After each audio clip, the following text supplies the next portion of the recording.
Sevgini korudum ben soyuk gecelerimde. Susup söylemediğim sözler kaldı kalbimde. Sen her gülüp keçende bu bəxtsiz taleyimden, senin her gedişinde bir pay koptu ömründen. Senle gitti ümidim, senle çöktü talihim. Gecelerim adınla taşa döndü sessizim. Bir ömürlük sevdadan kalan bir çare derdim. Bir de sensiz alışan küle dönen yüreğim.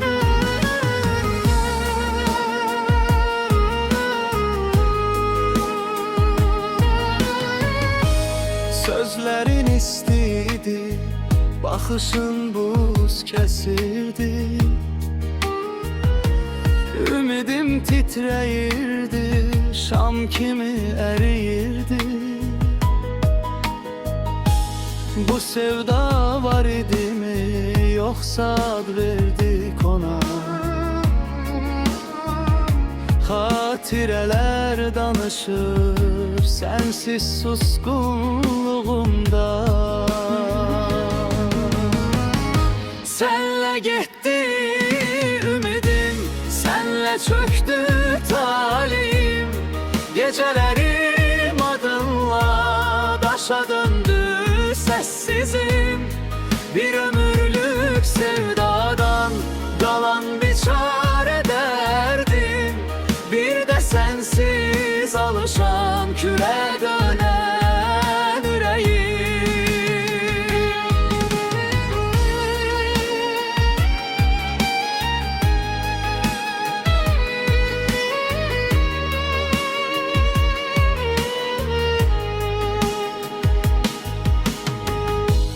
Bir yalanı hakikat seninle sandık belki.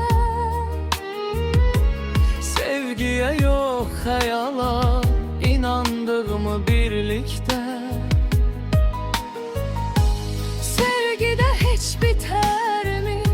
Bir ömür siliner mi? Ben bir ömrü yitirdim, ben özümü yitirdim. Senle gitti ümidim, senle çöktü talihim. Gecelerim adınla taşa döndü sessizim. Bir ömürlük sevdadan kalan bir çare derdim.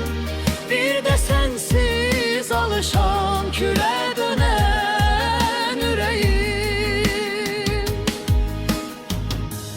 Bilmirəm sen hardasan, sensiz könlüm darıxır. Keder dolu nəğmələr yuxularımda ağlayır. Məni eşidər deyə Tanrıya yalvarıram. Bəlkə bizə rəhm edər, ümidlə yaşa.